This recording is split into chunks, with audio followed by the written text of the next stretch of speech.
بسم اللہ الرحمن الرحیم۔ کبھی آپ کے ذہن میں یہ سوال آیا ہے کہ اللہ نے ہمیں فجر کے وقت جاگنے کا حکم کیوں دیا ہے؟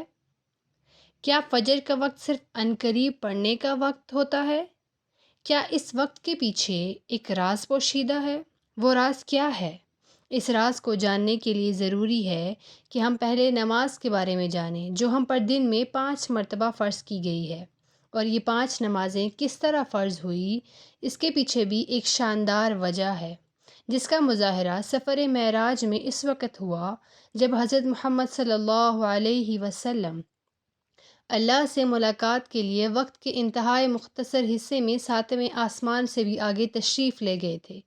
اس رات اللہ تعالیٰ نے ایک خاص پس منظر میں اپنے حبیب کو آسمان پر بلایا اور اپنے خصوصی انعامات سے نوازا۔ اس مبارک سفر میں اللہ تعالیٰ نے اپنے قرب خاص سے نوازا، انبیاء کرام سے ملاقاتیں کروائی، جنت و جہنم کا مشاہدہ کروایا گیا اور نیکیوں کے اجر و ثواب اور بروں کے انجام و عذاب کا نظارہ کروایا۔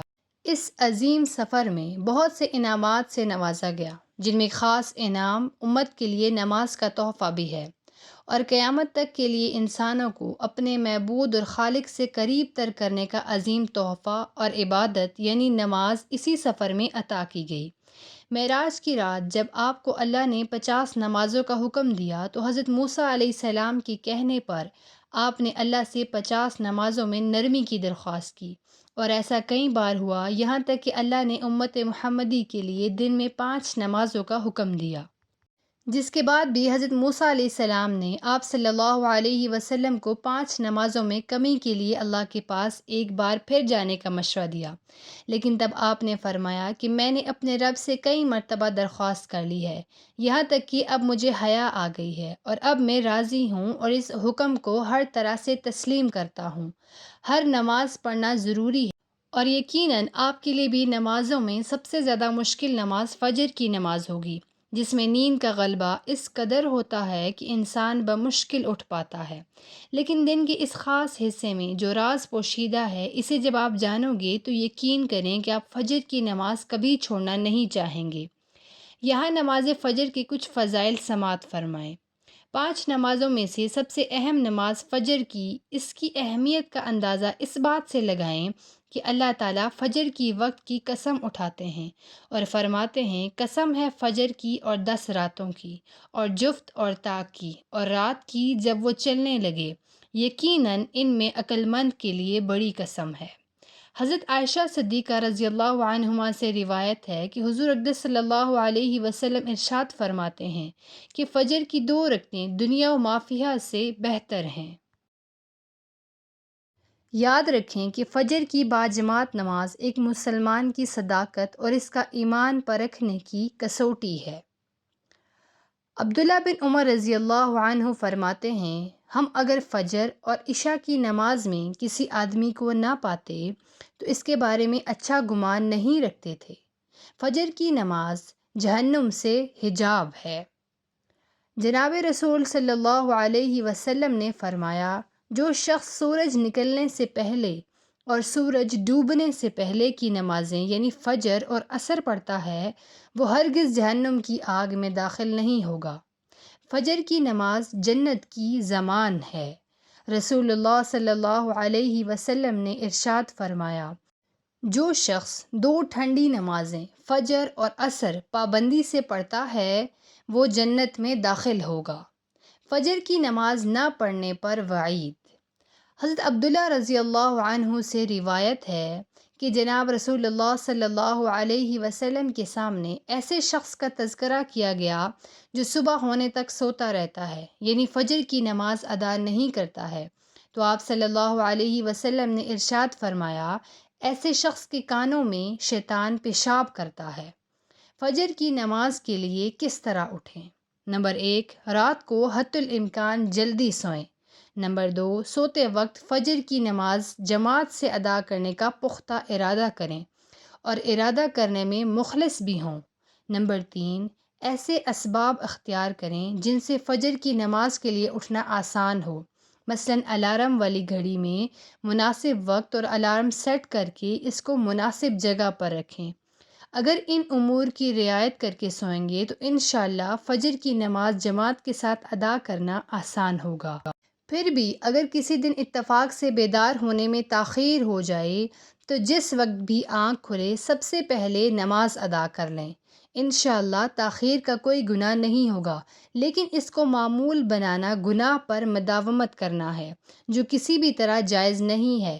دنیا میں کئی ایسے لوگ ہیں جنہیں بے خوابی کی شکایت ہوتی ہے، جس میں وہ ساری رات سو نہیں پاتے اور پورا دن کام کاج کر کے جب رات کو بھی سو نہیں سکتے تب کئی طرح کی ذہنی اور جسمانی بیماریاں جنم لیتی ہیں، اور اس بیماری کا شکار آج ہر دوسرا تیسرا شخص ہو رہا ہے، جس کی بڑی وجہ اللہ کے احکامات کو پیچھے چھوڑ کر دنیا کی رنگینیوں کے پیچھے بھاگنا ہے۔ ساری رات جاگنے کے بعد فجر کے قریب کچھ دیر نیند آ جاتی ہے، لیکن وہ نیند جسم کو پرسکون نہیں رکھتی، جس کی بڑی وجہ اللہ کے احکامات کو پیچھے چھوڑ کر دنیا کی رنگینیوں کے پیچھے بھاگنا ہے۔ ساری رات جاگنے کے بعد فجر کے قریب کچھ دیر نیند آ جاتی ہے، لیکن وہ نیند جسم کو پرسکون نہیں رکھتی، جس کی وجہ سے اکثر لوگ جاگتے جاگتے اور ہر قسم کی دوائیوں کے استعمال کے باوجود جب سو نہیں پاتے تو وہ اللہ سے یہ سوال ضرور کرتے ہوں گے کہ اے اللہ، مجھے نیند کیوں نہیں آتی؟ آخر کیا وجہ ہے؟ بہت کم لوگ ہوتے ہیں جو اس کیفیت میں اپنے اندر پیدا ہونے والی اس آواز کو سن پاتے ہیں، جس میں ان سے کہا جاتا ہے کہ بستر سے نکلو، نماز پڑھو، اللہ کا ذکر کرو اور یقین کریں جو لوگ اس آواز کو سن پاتے ہیں اور اس پر عمل کرتے ہیں انہیں تا حیات کبھی بھی بے خوابی کی شکایت نہیں ہوگی۔ اس حوالے سے ایک صوفی نظم ہے جس میں ایک امریکی مسلم نے ترجمہ کیا ہے، جس کا ٹائٹل ہے دوبارہ مت سو جانا۔ صبح کی ٹھنڈی ہوائیں ایک راز لاتی ہیں تمہارے لیے، دوبارہ مت سو جانا۔ خود سے پوچھو تم کیا چاہتے ہو، دوبارہ مت سو جانا۔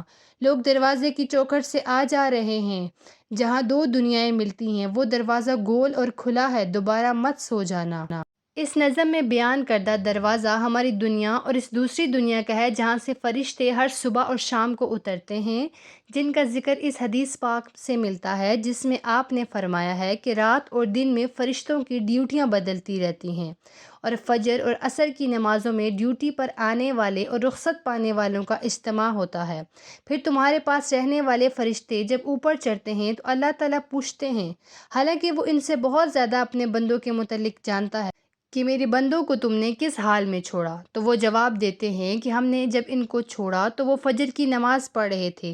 فجر اور عصر کی نمازوں کے اوقات میں سونے سے منع کرنے کے پیچھے بھی ایک بڑی وجہ ہے، اور وہ یہ کہ سائنس کہتی ہے کہ صبح سورج طلوع ہوتے وقت اور شام کو غروب ہونے سے پہلے سونا نہیں چاہیے، کیونکہ صبح کے وقت زمین پر آکسیجن وافر مقدار میں فراہم ہوتی ہے، جس وقت ماحول تر و تازہ ہوتا ہے، اور یہ آکسیجن آپ کو دن بھر فٹ رکھنے کے لیے انتہائی ضروری ہوتی ہے۔ تو جو اس وقت سو جاتا ہے تو وہ اس تازہ آکسیجن سے محروم رہ جاتے ہیں، اور عصر کے وقت زمین پر آکسیجن کی کمی ہو جاتی ہے، تو اگر کوئی سو جاتا ہے تو اس کو آکسیجن کی فراہمی کم ہوتی ہے، جس کی وجہ سے جب وہ جاگتا ہے تو اس کے سر میں درد اور طبیعت بوجھل ہو جاتی ہے، اور بڑی وجہ ہے کہ دین اسلام میں ان دونوں اوقات میں سونے سے منع فرمایا گیا ہے۔ نماز فجر کے بارے میں ایسے بے شمار فضائل اور بھی ہیں جن کو ہم نہیں جان سکتے، اگر انسان ان کو جان لے تو کبھی بھی کوتاہی نہ کرے۔ رسول اکرم صلی اللہ علیہ وسلم کا فرمان ہے، اگر وہ لوگ عشاء اور فجر کی فضیلت کے بارے میں جان لیں تو وہ ضرور بالضرور نمازوں میں حاضر ہوں گے، چاہے ان کو خود کو گھسیٹتے ہوئے ہی آنا پڑے۔